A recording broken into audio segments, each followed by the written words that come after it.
At the heart of an industrial revolution is an innovation that changes everything. Building AI Boston sees artificial intelligence as a renaissance.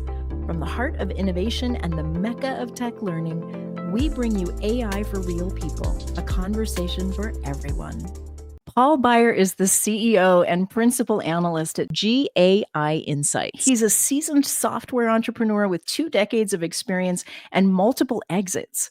Paul has been appointed as an executive fellow at Harvard Business School, and his AI expertise has been featured multiple times in the Harvard Business Review and also Forbes. He is passionate about helping companies to achieve ROI through the use of Gen AI, and through his role at GAI Insights, he leads an exciting industry analyst startup that provides insights, guidance, and best practices for AI leaders. Paul Baier, welcome to the show. Thank you, Anna. I am so excited to let our audience in on a little secret, and that is that I listened to your show as prep for my show, believe it or not. Just like that's wonderful. Well, thank you. Yeah, you've been at it for a while. What I want to stress is that you do a daily show. That's absolutely amazing. We do. It's Monday through Friday, 7:30 a.m. It's our AI analyst. We don't pay him for this show, and we've been on over 200 shows, and it came out of way back in 2023, us talking to companies, and the biggest challenge I had back then was keeping up. Right. And we said, "Oh, we'll just do it for a month and get everyone caught up," and it's just gone faster. It's really, but it's a great way for us to stay at the edge of what is possible, and that's the edge that keeps moving out further and further. Right, and then full disclosure on this show, it's like AI for the rest of us. So what I enjoy about having this conversation is, one, I get to tell you how much I like your show. Number two, I get to talk about something you're really passionate about, which is community building. And when I first met you, I asked you the basic question. You're part of this founders group, AI Blueprint for Mass. Kara is also involved with AI Blueprint for Mass. Can we just start our conversation talking a little bit about that organization and why you started it?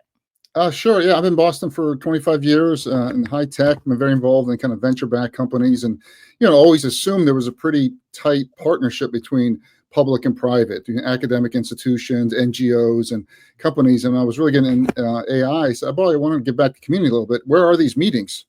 And MIT's like, "What are you talking about?" What MIT's talking to Harvard, to Bentley College, and none of it was happening. And we have this incredible geographic area with all these very smart people, incredible organizations, and that last communication mile of talking wasn't there. And I complained about it for 6 months, and I said, I need to either be quiet or pick up a shovel and do something. And that's what AI Blueprint, our mission is to help attract, retain, and grow AI talent in the state of Massachusetts, and grows through the schools and in college or in the companies.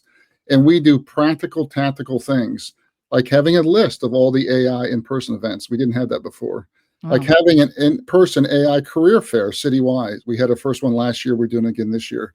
Of connecting all these different groups, having a list of all the 114 colleges on the email of their computer science or AI group.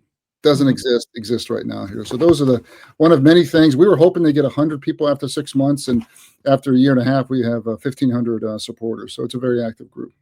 Well, I feel lucky that I landed on it, but of course I came that way through Kara. So that's how I showed up at an event at Kendall Square. So yeah, I'm really happy that I plugged into the right people right away. Right. And Anna got to have the amazing experience of going to Imagination in Action event with John Werner, which are always so great. And you meet so many interesting people, and you learn about the history of MIT, looking at cool computers and old yearbooks and things like that. But, I got involved early with AI Blueprint too. And Paul, I've always remember the thing that you said to the people who are coming in and getting interested. It was basically, stop complaining. This is not a group where we're going to complain that we're not Silicon Valley, that we're not, New York City. So tell us more about that. Like, why do you think that's so important that we don't just sit around complaining?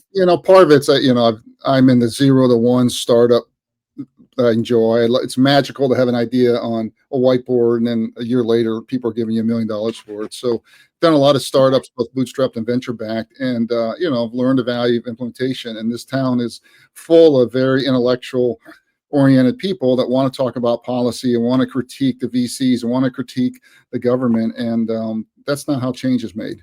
And Martin Luther King didn't wait for funding before he started doing something.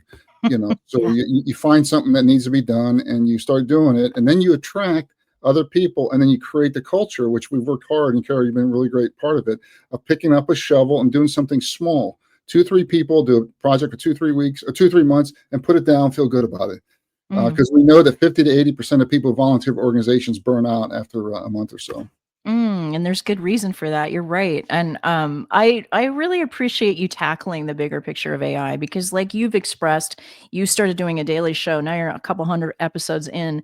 I think that that's where most people would agree. Like they're overwhelmed by AI. But I wonder what you think about what's a great plan of action if you just want to learn something, and what's your strategy there for? Everyone's overwhelmed, and I tell everyone 3 key things. I think first and foremost, you can't ostrich.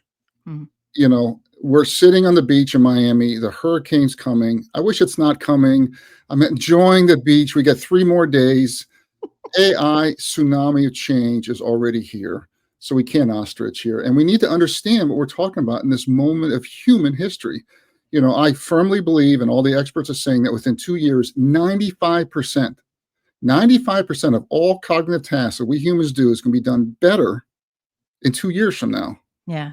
That's coding, that's law, that's genetic research here, that's material science here, that's virtual selling here. So that's the new world we're in. And instead of having these machines, which are like a snowblower, and we use once or twice a year, and so on, these things are co-intelligences that are going to transform humanity in a way we've never seen before, and a pace we've never seen before. So we have to first recognize that, and we need to get the right metaphors. We like to use AI's power tools for knowledge work. I mean, if you came home and saw someone manually drilling holes when they're redoing your kitchen, you're like, why aren't you using power tools? Why aren't you using a power drill? Same thing for if you're doing cognitive work, analysis or code or any kind of thinking. It's really important here. It's obviously not building a factory, but all that kind of digital worker, knowledge worker stuff is going to be transformed. So don't ostrich is the first one. Good point. And then, I mean, how do people get beyond just the basic understanding with the Chat GPT model? There's things I learn every day. Like I heard this phenomenon. Maybe this is just a myth busting moment, but somebody said, if you don't use the paid version of Chat GPT, you can experience something like an AI hallucination, which means AI will just sort of create what it doesn't know and spit it back to you. Is that an actual thing? An AI hallucination? Well, I mean, it's all probabilities. So there always is a bell curve of answers. Yeah. When ChatGPT came out, it was typically 95% correct, but the 5% that was incorrect tended to be really incorrect. It's gotten so much better here. So what we tell everyone is to stop whale watching, to use a New England term, or stop AI tool hopping. Just pick one. The 3 major ones for in productivity are OpenAI, ChatGPT, Claude from Anthropic, and Gemini from Google. They're far ahead of everyone else. And what the goal is to just get in that and become novice to be between a beginner and intermediate. Just focus on these tools. Are so powerful and changing so that most people don't even use. It's like using Word and you're not even printing. You're just coming in and typing here. So that's the key thing, because it's and then lastly is to don't treat it as a parlor trick. Pick something that you really care about. How do I write? How do I analyze this lease for new apartment? How do I think about marketing plan for my new podcast? What do I do in a tricky divorce situation where half the kids want to stay with mom and half the kids? Find really tough problems that are important to you and ask the robots, and you'll be surprised how much of a value add thought partner there are in many areas of your life. And once you start down that path, that's when you start understanding what's really happening. I love that. And I love that perspective. And I appreciate it, because I think a lot of our listeners feel overwhelmed. And again, it's really meeting you where you are and then understanding this tool. I like your analogies. I think analogies are really important. And I feel like if you said to the world, I'm never going to use the internet at that juncture, you'd be like, well, what are you going to do then? You're going to sit home and use your abacus to do your accounting, and you're going to, do things manually. So it's good perspective. Thank you. What happens? You get left behind, right? Right. That's what happens. Right. And we don't want that, right? That happened in law a lot. Like a lot of people didn't.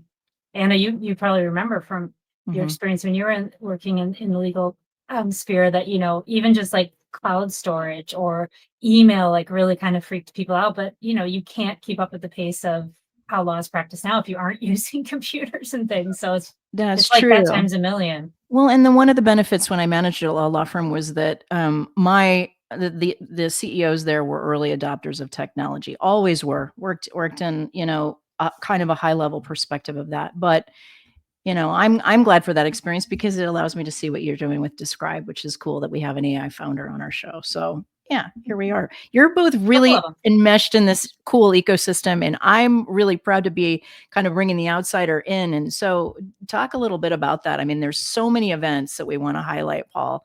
A couple of them coming up. The floor is yours to talk about what's going on, for example, for Boston AI Week in September. Yeah, sure. Yeah. So my key message, don't ostrich, start learning process. And third, learn from leaders. Yeah. This is a moment in time where we find again and again to calibrate this change that's happening so fast. It's easier to do it with another human. Small teams, conferences, events. And we here in Boston, we've got Boston AI Week that's coming up September 26th to October 3rd.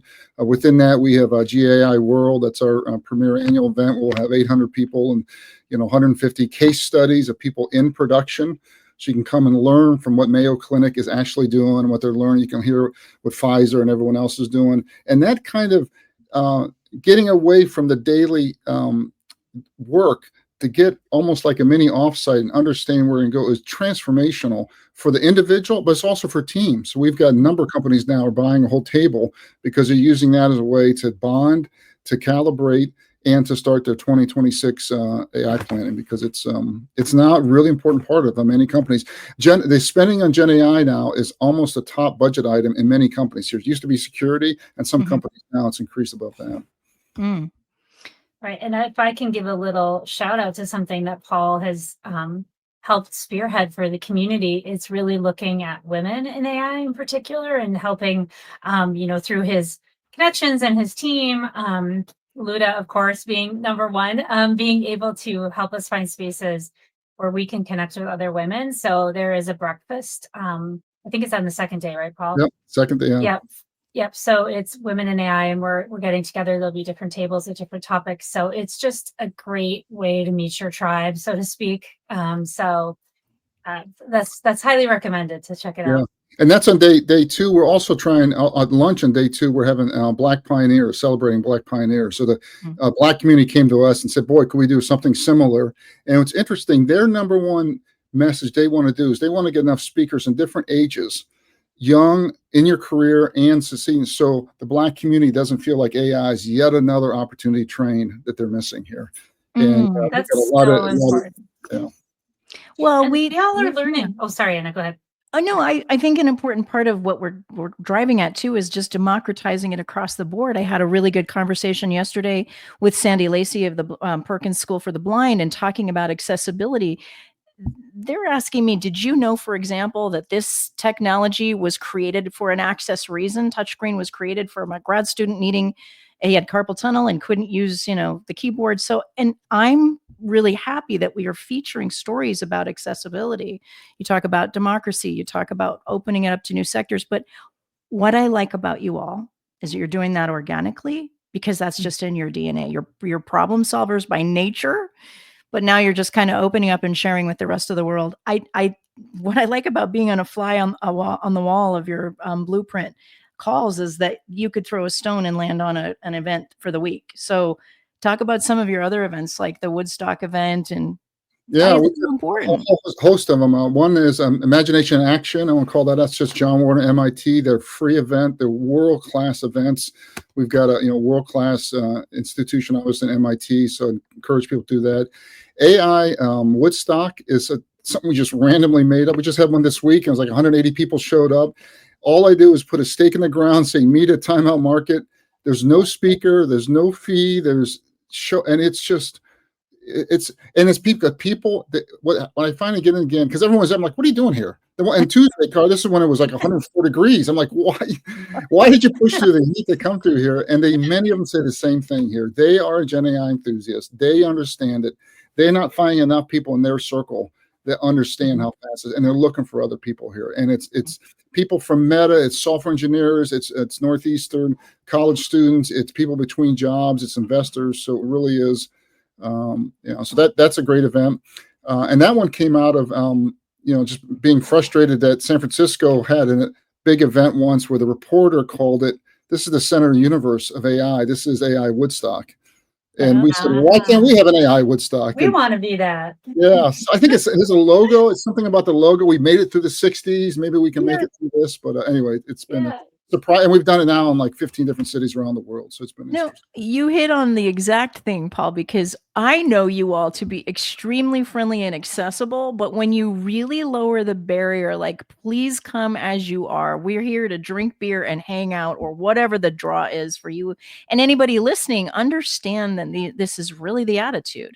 So even though I read in your illustrious, intro and who you are, I think you're one of the most grounded and down-to-earth accessible people.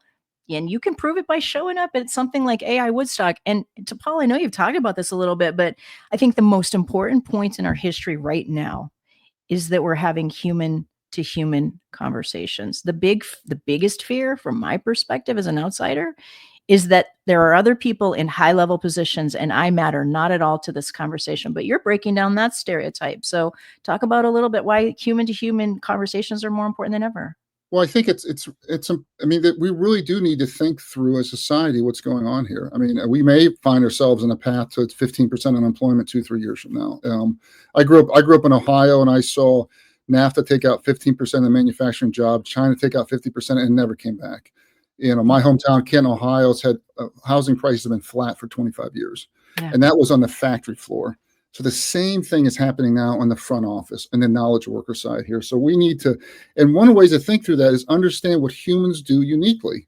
And part of the humans do uniquely is human to human small teams. Yeah. And I think one real practical example of that is thinking about, these horrible wars that's going on in Ukraine. Ukraine wouldn't have a chance if they just sent men to the front line. They're going with teams of warriors and robots, and that's what's fighting it. And that's what's going to help us, that we're going to understand what are those unique aspects, how do we connect with each other, and then have AI augment or do some of the part of it here. Because if you look at it, AI wants to separate it. It wants to have us be individual, wants us to have all the dopamine. We already are like dopamine drugs like this here. And wait till you start getting the emotion and start putting the things in our heads and everything else. It's going to be even more of a draw. So that's why I think it's really important for sanity reasons, for creativity reasons, for job production reasons, is for us to work as teams, understanding how we work with this co-intelligence. That's incredible. Yeah, I love that. And at the unconference, the MTLC unconference recently, which is another great event here in Boston. And an unconference, in case you wonder what the heck that means, is you basically figure out the agenda when you get there, which is really cool. And then people self-select and anybody can lead a session. But there was one session with some really interesting people. And the conversation actually was, what do we not want AI to do, even if it can? And so some of the things that came out of that were very interesting for me, because everybody said an AI judge is an absolute non-starter. Like, even though perhaps an AI judge could somehow, find the nuance or find the middle ground, they want that human touch. And the other one, Paul. Let me challenge that one. Okay, go for it. Well, we certainly have human judges in baseball for calling strikes and balls. Now we've got an AI robots. And so maybe AI judges for speeding infractions, but not. There you go. There you go. That's so funny, because the umpire was the other one. There were a lot of baseball fans there, and they were just like, no more robot umpires, like umpires, not empires, umpires. Get them out of there. What's really interesting about this conversation is I worked in family law, and part of my job was to create affidavits for clients, right? I'm there to make them look like the sane person in a very caustic and difficult time in their life. And I'm grateful that a person is reviewing that. But I mean, we're talking off the cuff here, but one of the problems with the justice system is that the better your lawyer, the better your outcome. This is literally decided by human beings. However, let's not lie, the better the judge, the better the outcome. And when it comes down to family law, that's a really volatile situation. Nobody's ever happy in the middle of their case, even when their lawyer wins the day. Winning is, tearing your family apart. And Or even public service. I mean, you're an immigrant, you get arrested, and you can't afford a lawyer assigned to you. I mean, would an AI lawyer, as a compliment, add some value there? That's speaking to you in Portuguese. It's helping you really investigate your case 24/7. 100%. And I didn't mean for this to be a big plug for Describe AI, but Cara, one of the things that I'm most impressed with just a little bit of legal background, is that the natural language search is the most interesting component of your app. And that came out of a very human story with Cara and her husband. So again, the genesis of all these solutions are people. And I think it can't be stressed enough that the Boston ecosystem is unique. To either one of you want to take a hand at that? It's just really our time to talk about why now and why Boston. So anybody want to? And I'm floored that you're from Ohio, because I worked primarily in the Midwest when I did other podcasts, and I know what I love about the Midwest. And some people consider that the flyover zone. So I'm really impressed that we're talking on a panel that's not native to Boston, and here we are plugging Boston, but it's important. Go ahead, Cara. No, I was going to say Paul is the unofficial mayor of Boston, so I really think he should take that one. Take the Well, I think first and foremost, we have a wristband that says kind of Team Massachusetts and Boston Unique. Thank you, Cara. She's never without it. Yep. It's really important that Approaches is not a zero-sum game. You know, there's Monet, and there's plenty of room for unbelievable art. There's plenty of room for unbelievable music, and there's plenty of room for great ecosystems of AI around the world here. You know, and the real opportunity that Boston has, that we have, is to be consistently in the top 3. Yeah. And we're like 3 to 6. We kind of bounce around, and particularly leaning into assets we have really unique. We have 114 colleges that bring 435,000 students into the state every single year. There's not another talent density geographic like that in the world. Yeah. There's 17,000 software engineer and data scientists that come to the state. Now, many of them are going through, but 95% of them have no idea there's even an AI ecosystem here. 95% of them think to do a startup, you have to go to San Francisco, because that's what I knew about America before I came to here. Right. So there's a real opportunity there. We have 2 or 3 industries that we're world class in. Life science is clearly right there. Healthcare, financial services here.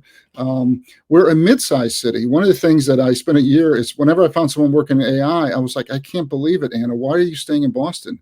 You're hurting your career. You're supposed to go to San Francisco. How irresponsible are you? Jokingly, they would tell me, Paul, we came here for the schools. Paul, we stay here because we care about my spouse works in healthcare. We came here because I actually wanted a mid-sized city. I know that's more manageable for that. So there's real unique assets we have that we can be Boston unique and be a thriving, consistently recognized region and world in the top 3, and what's going to be amazing next 15 years of job and startup growth. Yeah. Well, I like that you talked about it being that size, because that's an important distinction. I mean, I spent part of my career in New York City, and I'm a history buff. I like history, and I was able to write the history of the rivalry between Boston and New York, but you guys have it hands down for your accessible. I mean, I wouldn't even own a car in New York City. I find Boston to be a hub, but also, I mean, I've spent time at WPI now. Cara and I did a panel for the future of jobs and AI, and talking to that panel at WPI, I went, you're more than Boston. Massachusetts is just an incredible forward-thinking place. Well, and part of that is also that the mid-size allows things to get done faster. So 18 months ago, Maura Healey on Valentine's Day, February 14, 2024, proposed a $100 million investment by the state in AI. Yeah. New York City proposed 400. I think California was 800. Okay. Only one of those bills in those 3 states have passed, and that's the one in Massachusetts passed in November, and now it's being implemented.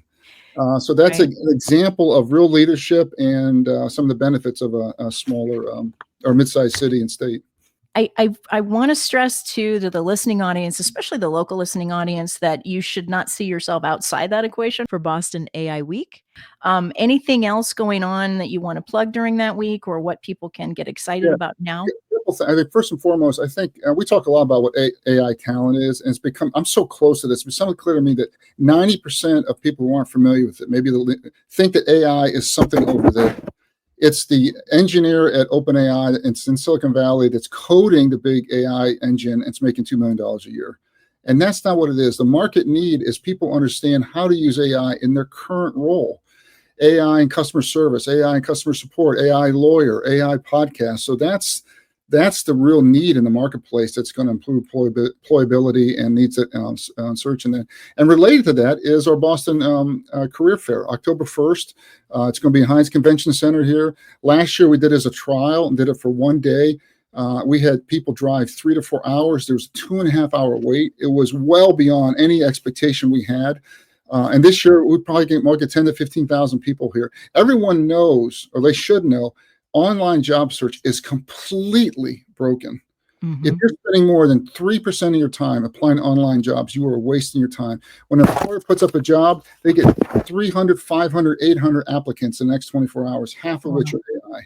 So you get AI applying, you have AI creating, and it's absolutely broken. And the only way to really get a good job is you're going to have to go people to people. You're going to have to find a way around that. And it's a slower volume thing here, but it's in my experience, and that's why employers are increasingly more interested in events like this career fair, where they can get a table, and meet 10,000 people in a day, and get 10, 20 candidates, and start having a quick interaction if they're a good fit or not.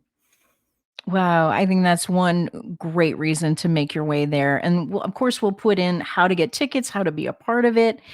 Paul, you're an incredible community bulletin board, and that's a really banal way of saying you're the mayor of Boston, I think so. There's many leaders here, and Carr is one of them, and John Warner's another of them, Scott Kirshner, and many others there. But there's a lot of people passionate about this time, and I'm proud of all of them for picking up a shovel and doing stuff here, because that's what's needed. Don't think that AI Blueprint is some large mountain you have to apply and get accepted. You literally go to the site, you sign up. And if you want to attend the monthly meetings where you can hear really cool stuff that's happening, you just go. There's no gatekeeping. But if you complain, Paul will tell you to pick up a shovel. Just be.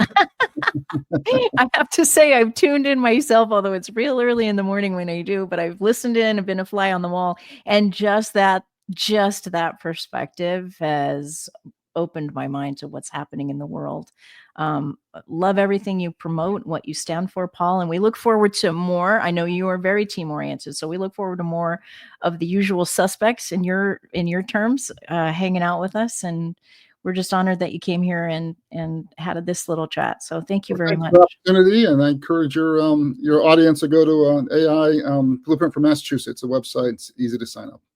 Thank you so much, and stay tuned, like and subscribe to our show, and we will put all the important details in the liner notes, and we'll see you again soon, Paul. Thank you for joining us on Building AI Boston. Stay tuned for more enlightening episodes that put you at the forefront of the conversations shaping our future.